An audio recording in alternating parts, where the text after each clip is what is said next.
ভাই আয় রে, এবারে একটু কি কাম করলো? এত কষ্ট করে মেসি ওর বাপ দাদা তুলিতে এখন সব ফিফা প্রেসিডেন্টের দিতে প্রেসিডেন্ট চালা মনে হয় এবারে কম পেনাচ্ছিল। এবারে একটু গুয়া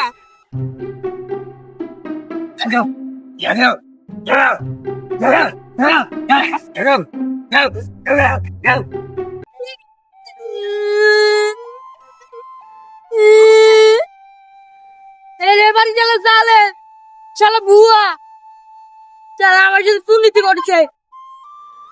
হ্যাঁ, এখন রেফারি জালিম নাকি? তোরা যে মিশরের সাথে কায়দাম করে জিতলু, এটা ফাইনালে আসলু, এখন করছে রেফারির দোষ নাকি? প্রথম থেকে সেমিফাইনাল পর্যন্ত আমরা তো ভালোই খেলেছি। এখন তুই ফাইনালে উঠেছি, এই ফিফার প্রেসিডেন্ট আমার পক্ষ নেয়নি, এই রেফারি শালাও আমার পক্ষ নেয়নি। পরে যে আমার মেসির পায়ে লাগিয়েছিল, একটা যদি খেলে পেনাল্টি দিল নি, তাহলে আমাকে তো ম্যাচটা জিতে। হ্যাঁ, এতদিন তো খুবই করছিলু যে ফিফা বলে তোরে এখন টেকা পুরো গেছে বলে জিততে পারছো না। আর তোরে মেসি তো টিকিট কেটে বাজে দাঁড়িয়েছে না, কিন্তু বাংলাদেশ থেকে টেকা ধার দিয়েছে। আমার মেসি টাকা তো ফুরাবি। বাংলাদেশে আসছিল একবার, একদম সেই সুন্দর সুন্দর মেয়ে দেখেছি, দেখার পর ওরা পাল্টে পরে একটা সব ছেড়ে। ও ও, আমার তো মনে নাই তোরে মেসি একবার বাংলাদেশ যাচ্ছিল। বাংলাদেশে যে একটা অবৈধ সহজ জন্ম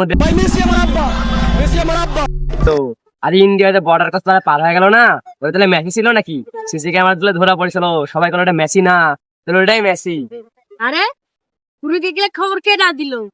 মেসিতে বাংলাদেশ বর্ডার করছে পার হয়েছে, পুরীকে খবরটা দিল কেডা? হ্যাঁ, মেসি তো ডোনাল্ড ট্রাম্পের এলাকা দিয়ে যাইতে লাগিছে, পরে মেসি ধরিছে, পরে মেসি আব্বা খালু কেনাকান যাইতে পারিছে। মেসি যে পাদ্দা পোলাছে না, তুই সোজাই পাদ্দাই পোলাবো, যদি একটু করে ফেরি বেরি করতে ও সেই খবর করে দিব। ভাই আমাকে একবার বাংলাদেশের সাথে সুযোগটা দেন ভাই, এক ভালো। আমি আর কোনোদিন আর্জেন্টিনা সাপোর্ট করব ভাই, খালি একবার সুযোগটা দেন। এই ম্যাচে আফ্রিকা জঙ্গল দেখাচ্ছে না, তুই পাদ্দাই যাবো, যা তো দিক আছে তাহলে খাতে ডালবে, কাজে লাগবে সোজাই পাদ্দাই।